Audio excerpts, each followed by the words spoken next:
Okay, so recording. Yeah. So, could you tell me your reasons for coming down here today? Well, obviously everything that's been going on over the weekend with hooligans vandalising our monuments in the capital of our country, we thought enough's enough. We can't tolerate this. Basically, we've come down here today because we knew there was a lot of goings on last night, vandalising Churchill and vandalising the war memorials, trying to burn the British flag on a war memorial, which is an absolute disgrace, on D-Day weekend as well. So a few of us got together and said we're going to go to London and we're going to protect our monuments. Very good. And what do you think about the message that people, the B&M message? I have every sympathy for what's going on and what has happened to this person in America. However, they're constantly shouting that Black Lives Matter. Should it not be all lives matter? Whatever race you are, whatever colour you are, whatever creed you are, all lives matter. We're all human beings at the end of the day. So, in my opinion, all lives matter. So, would you say it's more, in this country particularly, it's more about class than it is about race? Yeah, I've seen a lot of that, and it's unfortunate. And there's a lot of people who are out. I've seen lots of kids out with little masks on and little lads on. They're shouting about something. They don't even know what they're out protesting for. You know what I mean? And unfortunately, people need to educate themselves. I mean, the person they're all shouting and screaming for, trying to defend. It was in the news that he was a career criminal in America. Well, and yeah, as I said, it was they're old crimes, and he moved to a new city to start over. That's fair enough, but the crimes he committed were quite heinous, and he had a long history of drug abuse. He also he was actually sent to jail apparently for a home invasion with 4 other men against a pregnant single woman in her own home, terrorised in her own home, and got jailed for 5 years for it. And this is all the people they're cheering for and saying. Well, yeah, and then he served his time, his sentence. I understand that. So. Yeah. But it's a tragedy, it's a tragedy what happened, and the police should be doing that kind of thing. But the fact is, a lot of these little hooligans are running around using it as just as a reason to get out and cause anarchy. Yes. And all they're saying is Black Lives Matter, in my opinion, is every single life on the planet matters. Yeah, I think we wouldn't be seeing a lot of these protests if it weren't for the lockdown.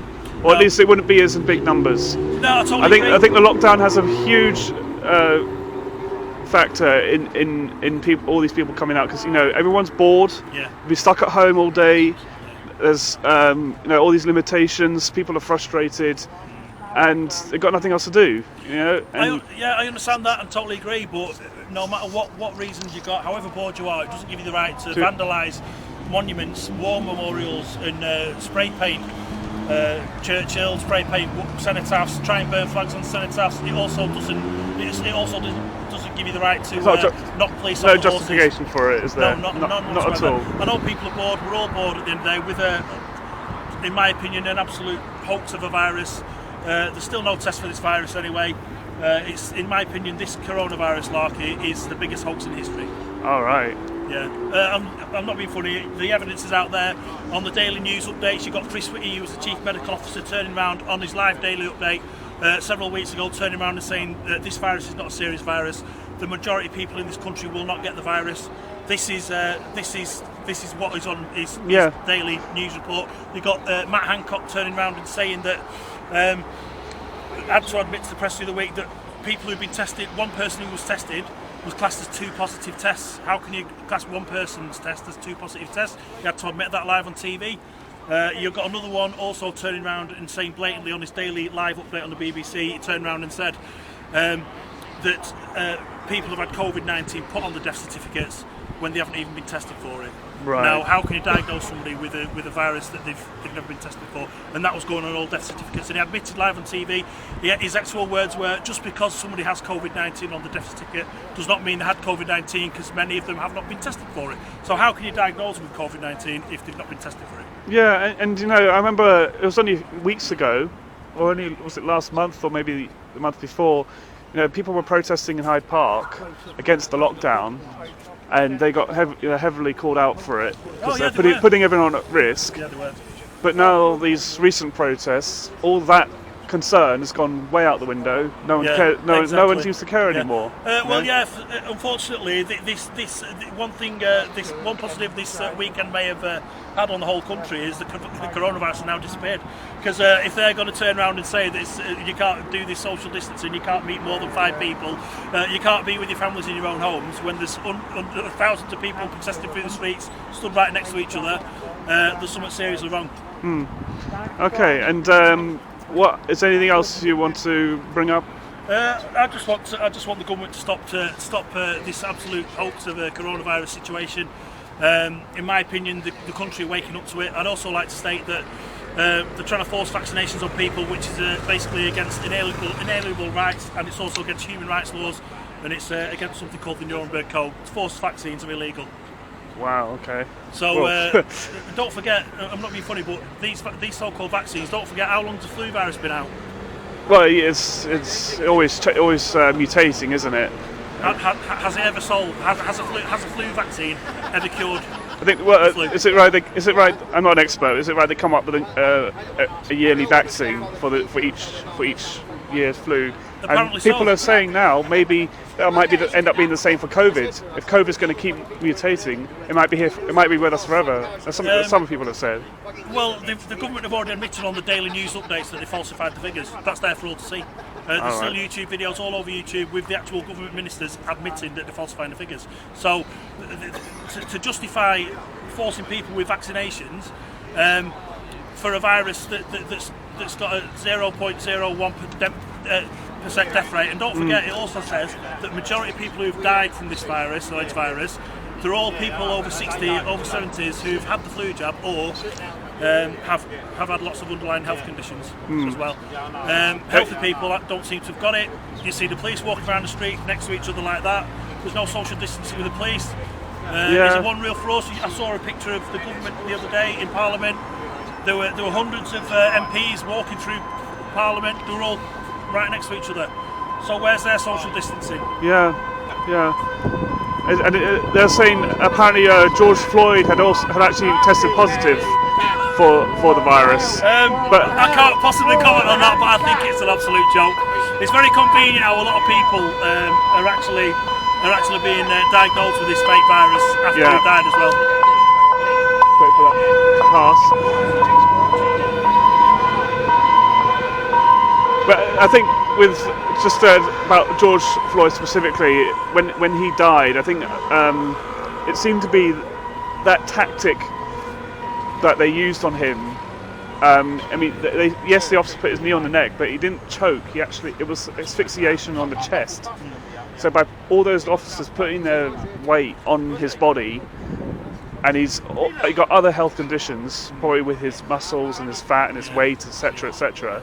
You know, he was breathing out as he was saying, "I can't breathe," but he wasn't breathing in. Yeah. So they were basically pushing the air out of his lungs.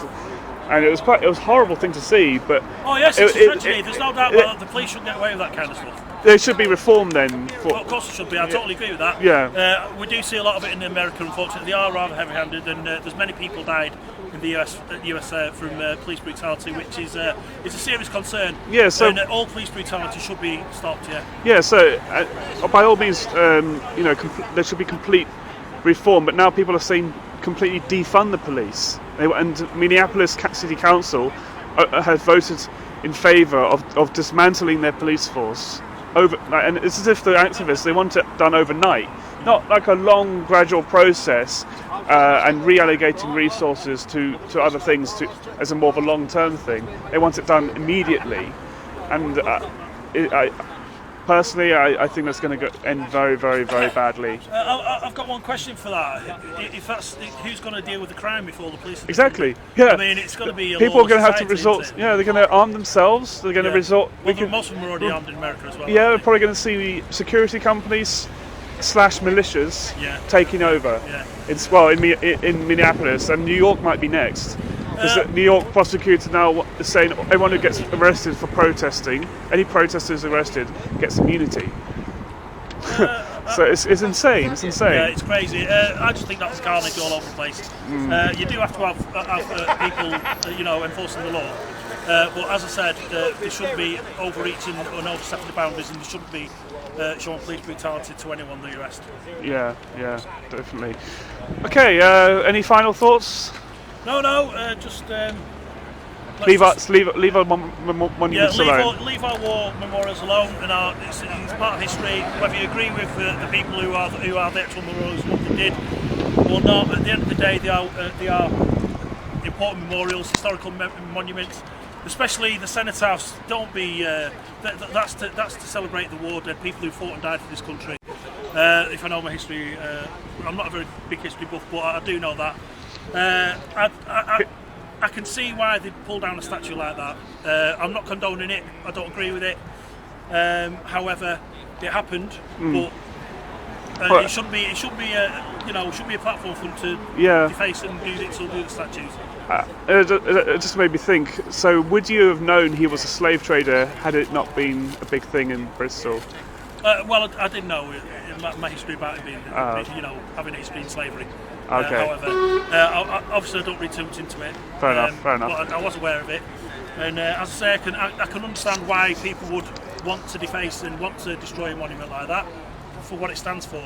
But we're a civilised society now, and it's a proper way to do it. By all means, move him to a museum and put him in a dark corner facing the wall. But that totally agree. Now they've got to go and spend money fishing it out of the water, haven't they? I don't know. They should just let it float away, I suppose. Also just let it stay there. Who knows? Pick it up the other end. Let some scrap metalers get it if they're that determined. Well, yeah. So but like I say, monuments are there for a reason. A lot of people do not agree with the people on the monuments, which is fair enough. That's their opinion.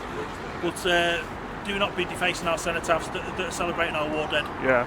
And do not try to burn the British flag in the capital of our country on a cenotaph that's in honour of the memorial dead. The people who died for the country. All right, great. All right, thanks very much. Thank you very much, sir. Thank you.